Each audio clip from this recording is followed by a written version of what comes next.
Sound off for Chesterfield. Chesterfield, the only cigarette in America to give you premium quality in both regular and king size, brings you Dragnet.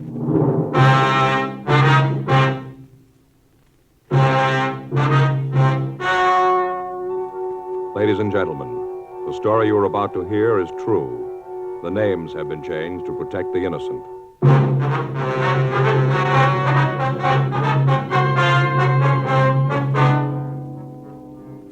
You're a detective sergeant. You're assigned to narcotics detail. A steady flow of heroin has been making its way into your city. Most of it has fallen into the hands of teenagers. You don't know the source or the head man of the operation. Your job, stop it. The modern way to sell cigarettes is the Chesterfield way. Premium quality in both regular and king size. And we're the only one that gives it to you. Premium quality in a cigarette means the world's best tobaccos, the best ingredients, the best cigarette paper. Only Chesterfield gives you this premium quality in both popular sizes. King size Chesterfield contains tobaccos of better quality and higher price than any other king-size cigarette. Well, that's certainly important to every king-size smoker. Of course, it's the same fine tobacco as in regular Chesterfield. There is absolutely no difference, except that king-size Chesterfield gives you more than a fifth longer smoke. Yes, the modern way to sell cigarettes is the Chesterfield way. Premium quality, both regular and king size. Chesterfield is much milder. Chesterfield is best for you.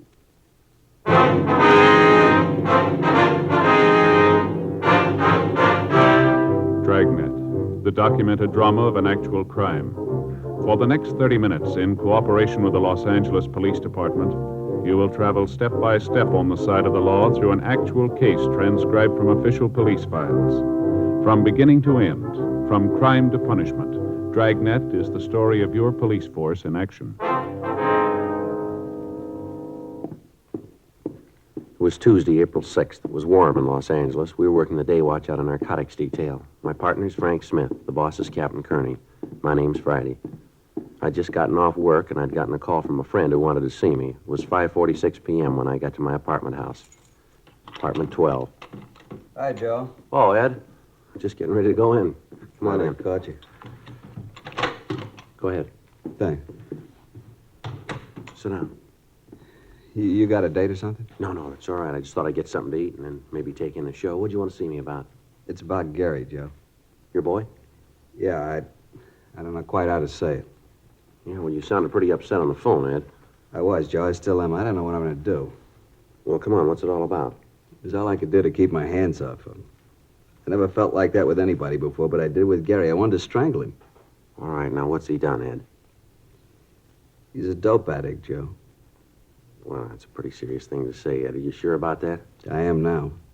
First, I couldn't believe it, but tonight, Ellen and I went through his room. We found this. Here. Uh-huh. Open it. See? Yeah. Looks like a layout. I couldn't find any drugs in it. I know that he's using them, though. Spoon, eyedropper, needle. Yeah, everything's here. Where'd you find this, Ed? In his room. Had it hidden up on the shelf in his closet. I found it tonight. I didn't know what to do, Joe. Helen's been crying all day. She's almost out of her mind. You were the only one I could think of coming to. Who do you talk to when you find out your son's an addict? Well, now, Ed, are you sure this is his in the first place, that he's been using it? Yeah, I'm sure. I never would have believed it. Not Gary. There's no reason for it. We've given the kid everything he wanted. There's nothing he didn't have. Good home. Helen and I have always tried to understand his problems. Always looked at them like they were important. Everything. We gave him everything. Now this. I don't know what to do, Joe. I got no place to turn. There's nothing I can do. Maybe you can figure a way. Maybe you can't. I don't much care anymore. I just know that I can't see him again. Not for a while. I'm afraid, Joe. I'm real afraid. All right, now, let's take it easy, Ed. We'll work this out some way. You don't know what it's like, Joe. You can't. To feel like this and to know you'll do it. What? I see him again, Joe. I'm going to kill him. I'd known Ed Field for the past 7 years. I'd met him when we were conducting an investigation while I was assigned to Bunko Division. His testimony had been instrumental in breaking up a gang of shoplifters. Since then, we'd become very good friends. He lived just down the street from my apartment, and on occasion we got together for an evening. I knew his wife, and I'd met his 18-year-old son, Gary. The boy was a senior in high school, and as Ed had told me many times, his grades were well above average. The Field family was moderately well-to-do. Their home wasn't luxurious, but it was good-sized. To look at the boy, there was nothing that would cause anybody to think that he might be a user. 6:12 p.m. Field and I arrived at his home. Helen Field was waiting for us. She was a nice-looking woman in her early 40s. She led us in the house and showed us to the living room. It was obvious that she'd been crying. I don't know how to thank you for coming over, Joe. I guess Ed told you what it's all about. Yes, Helen, he did. Gary home yet? No, I haven't heard a word from him since he left. I didn't tell Joe what happened this afternoon. Thought it'd be better if he got it from you. Oh, all right. You want to sit down, Joe? Sure. I'll tell you. Thank you. Well, Gary came home this afternoon about 2:30. Mm-hmm. Walked into the house and went right to his room. He didn't say a thing to me. First, I thought that maybe he might be sick. I went to the room and he'd locked the door. I knocked, asked him if he was all right. Yeah. He called through the door that he was okay and for me to leave him alone. I asked him if there was anything I could do. You know, if he was sick, he might need something. I understand. What'd he say? Told me to get away. To leave him alone and get off his back. Those were his exact words. Leave him alone and get off his back. Mm-hmm. About 20 minutes later, he unlocked the door and came out. He seemed to feel fine. He came over and kissed me and said he was sorry about what he'd said. Said that he hadn't been feeling well and that he'd said those things without meaning them. Mm-hmm. I told him that he ought to wait until I could take his temperature. He said there was nothing wrong, for me to get out of his way, that he had some business to take care of and be home for dinner. I tried to stop him from leaving, and he pushed me aside. He knocked me down. Get my hands on him, I'll teach him. He stood there for a minute, and I thought he was going to cry. But he just turned around and walked out. Well, you any idea where he might have gone? What this business was that he was going to take care of? No, not the slightest idea. You can see what we're up against, Joe. I'm afraid to even see the boy. Yeah. When did you first figure that he might be using narcotics? When I came home, Helen told me what had happened. I thought about what would make the kid do a thing like this. The more I thought about it, the more there had to be only one reason. That's when Helen and I went through his room and found that kit. Mm-hmm. Has the boy been ill at all lately? Under a doctor's care? Something that you might not know about? No. I'm sure that if he was, we'd know about it. I want to see you, Gary. Yeah, I'll be right with you. I want to see you right now. You'll have to wait. Maybe there's something wrong with your ears, son. I'm not going to take that from you. Please, Ed, don't do something you're going to regret. Now listen, Helen, that boy's 18 years old. For all that time, we've done everything we could for him. We've given him a lot more than most boys his age have. I'm not going to stand by and see it all blow up just because he's a kid. That's no excuse. I want an answer for all this. What he's been doing, what happened this afternoon. I want those answers, and I want them now. Remember, he's only a boy. And I'm getting sick of that, too. Where is it? Now listen, boy, I know what's been going on. I want to talk to you about it. I don't want you to lecture me. All I want to know is where's the kid. Take it easy, son. What are you doing here? I asked him to come over. You didn't turn me in, huh? Your dad asked me to come over to see if I could help here. I don't need nothing from you, cop. I want the layout. Where is it? You aren't going to use that anymore. I want the layout. I gotta have it. Where is it? Please, Gary, don't get your father any more mad than he is. I don't care how sore he is or how sore he gets. I want the layout. I want it now. I can't think of any more simple way to say it. If I have to take it away from you, then I'll do it your way. You lousy bum. I'll teach you to talk to me. All right, take it easy, Ed. This isn't going to get you anywhere now. Come on, settle down, both of you. Get out of here.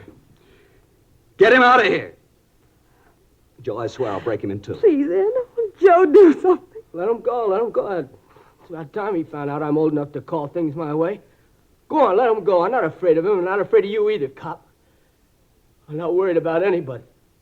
All I want is that kit. I gotta have it. I got it. I'll give it to me and we can talk then. I gotta have it fixed. I got it. Joe, do something, please. All right, come on, sit down. Sit down, boy. This has gone far enough here. Let's get a few things straight. You're not going to have any more of that. We'll see that a doctor looks at you. He'll do what he can, but you've had it. No more narcotics for you, now face it. You want me to tell you where you stand? You're a user. Any way you slice it, this had to happen. I don't want anything from you. Why don't you just leave me alone? I can't do that. Let me see your arm. Come on, roll up your sleeve. Do what he says, Gary. Yeah. Both arms, huh? I'd take a joy pop once in a Now, while. don't con me, Gary. You got it bad, and it's going to get worse. You didn't get that arm from chipping with the stuff, the kit we found. You don't need to lay out that big to joy pop. You've been mainlining it for quite a while. I know it, and so do you. You holding now? Come on, boy, answer me. You holding now? Yeah? Well, let's have it. I'm not going to give it to you. You got no choice, son. Either you give it to me or I'll take it.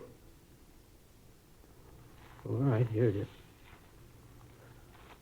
How big a habit you got? Not big. How big? Couple of bucks. Now, come on, boy. Let's have a straight answer. 25 a day. $25 a day. That's a lot of narcotics, isn't it? It's what it takes. Where's it come from?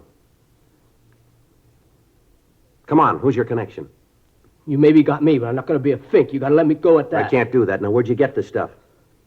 How about that doctor? You going to do something about that? We'll talk to him. Talking to him ain't going to do any good. I got to have a fix. I'm going to fall apart. Come on now, be a pal. Let me have a fix. I'll tell you all about it then. You got the kit. You got the stuff. Come on, be a sport. No huh? go. You can't do it. Come on, let's go downtown. You're going to take him to jail, Joe? I'll take him down to Georgia Street Receiving Hospital. The doctor can look at him there. We're going to have to hold him for a while, Miss Field.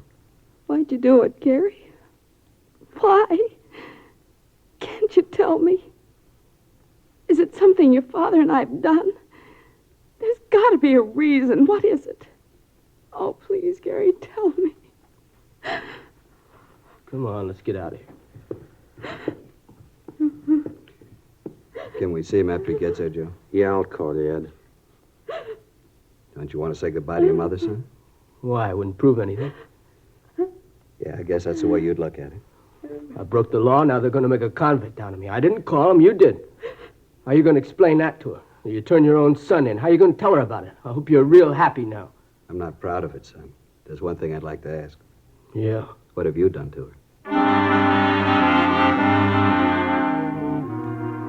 8:30 p.m. I called Frank Smith and filled him in on what had happened. He said that he'd meet me at Georgia Street Receiving Hospital. I took young Gary Field down with me and had a doctor check him over. After that, the boy was taken to the narcotics division, and Frank and I talked to him. I don't know how to tell you any better. Isn't any other way to say it. I'm not going to give you any names. That's not going to help you any, son. So it won't help me. It won't get any of my friends in trouble. Well, you got great friends, haven't you? Now, where'd you get the money to take care of your habit, Gary? I earned it. Where? I work. Where'd you work? Look, it's getting late. That stuff the doctor gave me didn't do any good. I still need a fix now. I'm getting sick. Do what you got to do. Let's get this over with. Now, look, this is going to be the same in the morning, son. We're going to keep asking questions till you come up with the right answers. Look, cop, I don't want any favors from you. Now leave me alone. We're only trying to help you, boy. Oh, get off my side. Now, I need nothing from you. You saw your duty and you did it. That makes you a big man, huh?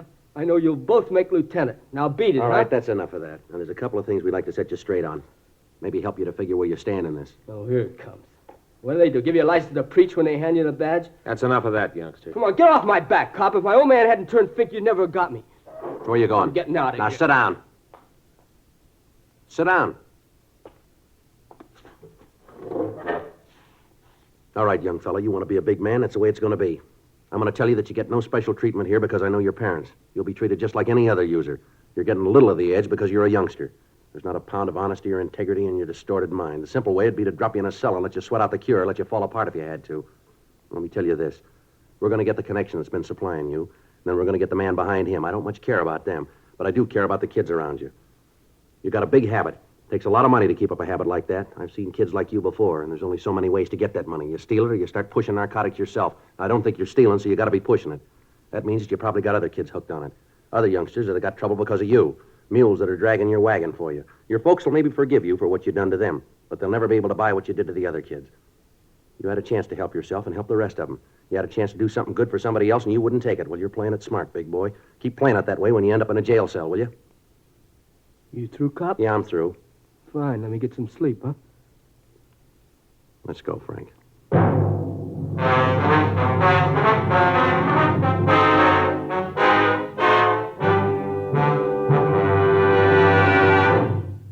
You are listening to Dragnet, the authentic story of your police force in action.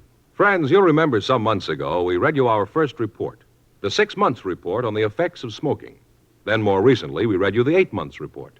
Now, here is the latest one. The full 10 months report confirms again. The group examined showed no adverse effects on the nose, throat, and sinuses from smoking Chesterfields. This from a medical specialist who is making regular bi-monthly examinations of a group of people from various walks of life. 45% of them have smoked Chesterfield for an average of over 10 years. After 10 full months, the specialist reports he observed no adverse effects on the nose, throat, and sinuses of the group from smoking Chesterfield. That's the report.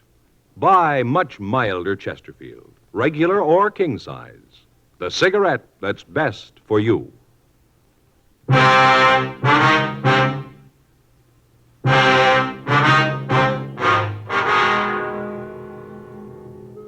Gary Field was taken to the main jail and booked.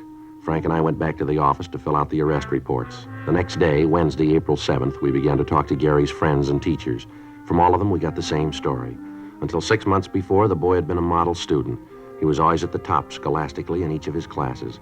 He was a member of several honorary student organizations and had twice been nominated for president of his class. Then, apparently without reason, the boy's personality had changed.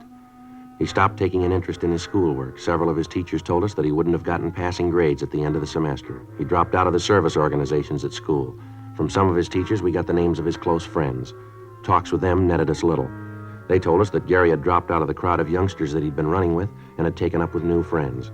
They told us that they didn't see much of him after school, that he'd gotten into fights with other students on several occasions, and that after a period of time, they'd stopped asking him to their functions. None of them were able to give us the names of his new friends. We checked with the neighborhood merchants. Most of them knew Gary. They said that he'd worked for them after school, but they hadn't seen him for several months. We asked them if they could help us locate his friends. They told us that they had seen him in the company of one particular man on several occasions, but they couldn't identify him for us. We got a description of the man, but it meant nothing to us or to the other members of the narcotics division.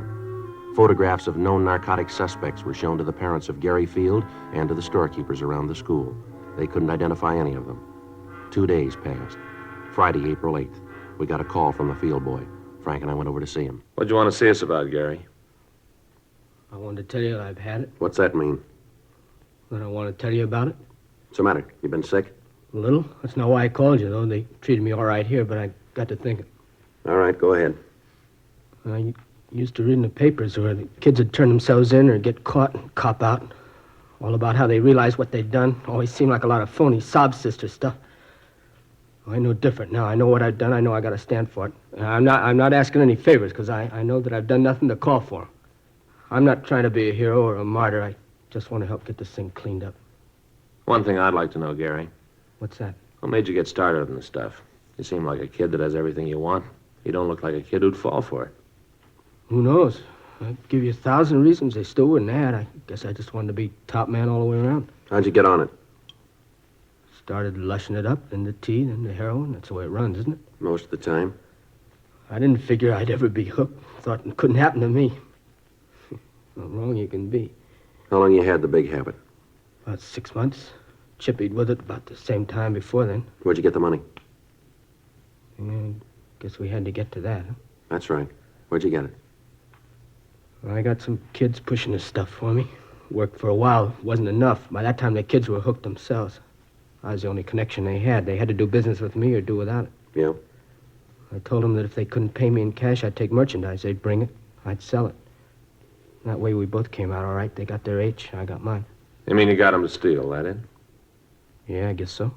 I never asked where they got the stuff. I just took it and sold it. With that and the stuff they sold for me, I made out. These kids pushing H for you? No. Well, they're shoving tea. I sell it to them for 4 bits a stick. They get up to $1.50 for it. Do you know where they peddle it? No, I never asked. All I was interested in was if I got mine. All right, give us their names, will you? Guess that's the only way, huh? That's the only way. Okay, I'll give them to you. How about your connection? Who's he? Guy named Jack? Jack who? I don't know, honest. I really don't. Where'd you meet him? Drive-in downtown? Where? Drive-in at the corner of Reno and Vernon. How do you set up the meet? I just go in there between 10 and midnight, park the car and order coffee. He comes over to the car. You mean that he's always there at that time, huh? Usually is. Is he your only source? Yeah. Anyone else pushing it around there? No, as far as I know. I think he's the only one in the operation. All right, you'd be willing to arrange a meet with him so we can pick him up? Yeah, I'll do it. All right, fine. Sure want to see the folks. I got so much to make up for. That's right, you have. Don't think I'll live long enough to do it all.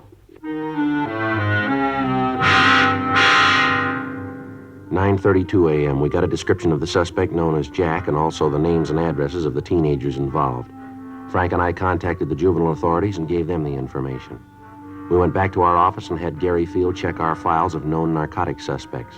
He was unable to give us an identification on Jack. 11:56 a.m. We took the boy to his home and talked with his parents. 12:30 p.m. Frank, Gary Field, and I drove to the corner of Vernon and Reno to check over the drive-in restaurant. It was set up in the usual way with a parking area around the main building for car service. In the rear of the lot was a building housing a cocktail bar, and there were parking spaces in front of that for the bar customers.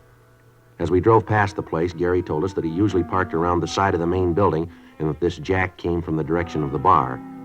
He was unable to tell us whether the suspect drove a car or not. The plan was for Gary to introduce me as a narcotics buyer who was trying to get a local connection. It was agreed that because of the size of the buy I was to make, it would be necessary for me to deal with the head of the organization. 11:05 p.m. Gary and I got into my car and we drove to the drive-in. Frank followed us in a police unit.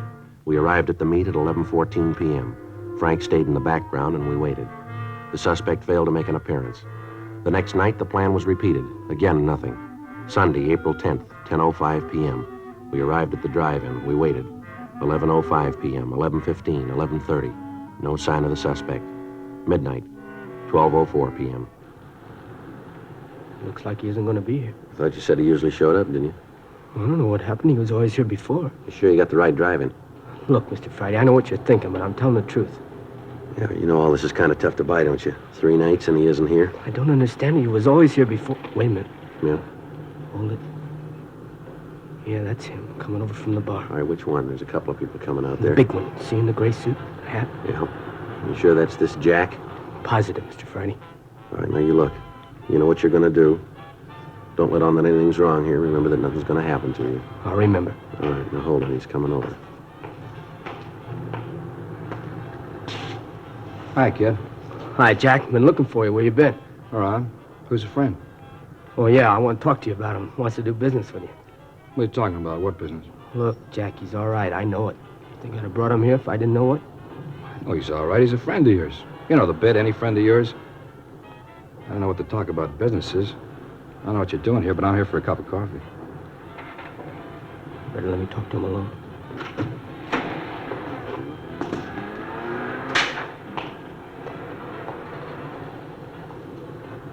What are you trying to prove, bringing a guy here? Who is he?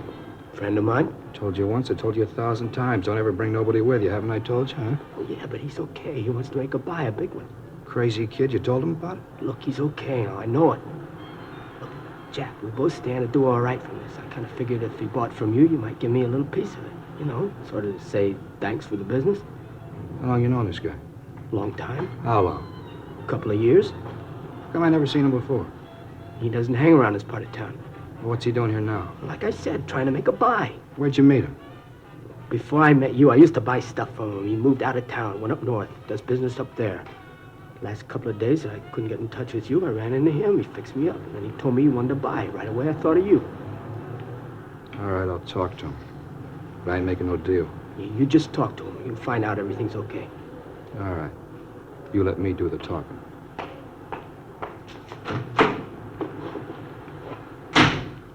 Joe, this is Jack, the fellow I was telling you about. Right. Hi. Kidder tells me you're down on business, all right? Yeah, I'm looking around. Nice place, L.A. A lot of business to do here. What line you? Whatever pays me. Where you from? Up north. Mm-hmm. How long you known Gary here? Now, you listen to me. I haven't got all night to stand around here and guzzle his stale coffee with you. The kid told you what I want. Now, it boils down to one simple question. You want to do business or don't you? Going kind of fast, aren't you? I haven't got a lot of time. I don't like to deal that way. All right, kid, let's get out of here. Should have known better than to figure on dealing with a small-time operator. I told you that before. What do you mean by that? You read it any way you want. Well, let's go, son. See you around, mister. Hey, hold on. No need to get sore about it. Just have to be careful. You know how it is. Now, you listen. I was shoving horse when you were playing with marbles. I've outgrown the kid games. I thought I could make a buy. I see I was wrong. Maybe not. What? I said maybe we could do business. I gotta have it tonight. How much you need? I need an ounce. It's got to be good. Mm-hmm. I haven't got that much with me. How much have you got? I only got 12 bindles with me. How much? You gotta understand, this is good stuff. How much? Now, look, this is better than you can find anyplace else. All right, let's quit playing, huh? What's the tab on it? $10 a bindle. All right, I'll take the 12. How soon can you have the rest of it? When do you want it? I told you I was in a hurry. Don't you hear good? Yeah, maybe tomorrow night. All right, that'll have to do. If it's good quality, I may want some more. How much can you supply? How much do you need? Oh, I'll go maybe another ounce. Mm-hmm. You got the cash for this? I don't do business any other way. Uh-huh. Wait here, I'll be back.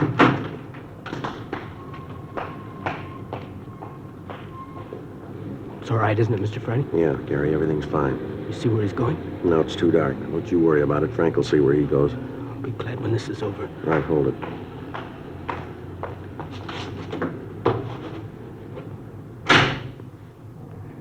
Okay, mister, let's see the money. I got it right here. Let's see the horse. You got it? All right, looks all right. Here. You don't mind if I count this? No, go right ahead. It's all there. $120, isn't that what you said? Just to make sure. Yeah.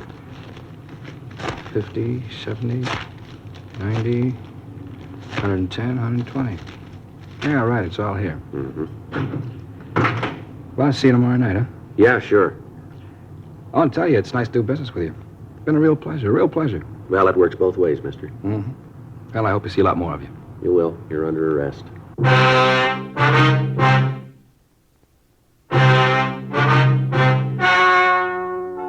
The story you have just heard was true.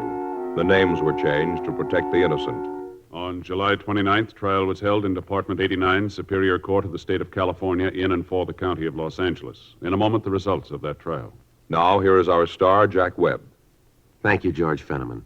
In 1952, American smokers bought more Chesterfields than ever before in the history of the industry. Today, sales continue to mount for two big reasons. Chesterfield is the first and only cigarette to give you premium quality in both regular and king size. Only Chesterfield gives you this scientific evidence on the effects of smoking. As we told you earlier, after 10 months, the group examined showed no adverse effects on the nose, throat, and sinuses from smoking Chesterfields. Change to Chesterfield yourself, regular or king size. Chesterfield is much milder. Chesterfield is best for you.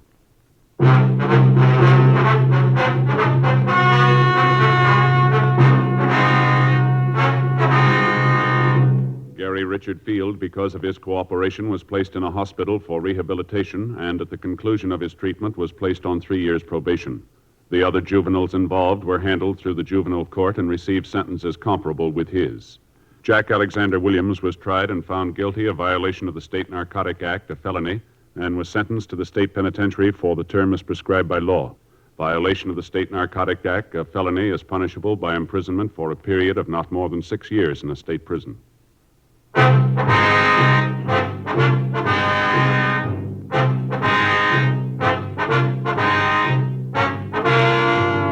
You have just heard Dragnet, a series of authentic cases from official files. Technical advice comes from the Office of Chief of Police W.H. Parker, Los Angeles Police Department. Technical advisors, Captain Jack Donahoe, Sergeant Marty Wynn, Sergeant Vance Brasher. Heard tonight were Ben Alexander, Harry Bartell, Virginia Gregg, Eddie Firestone.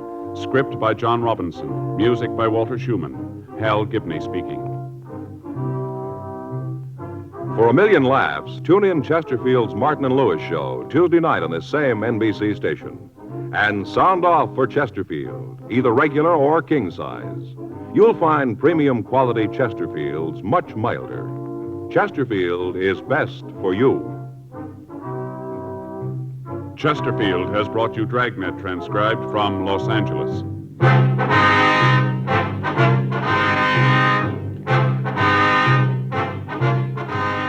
Tonight, it's Adventure with Barry Craig, confidential investigator on NBC.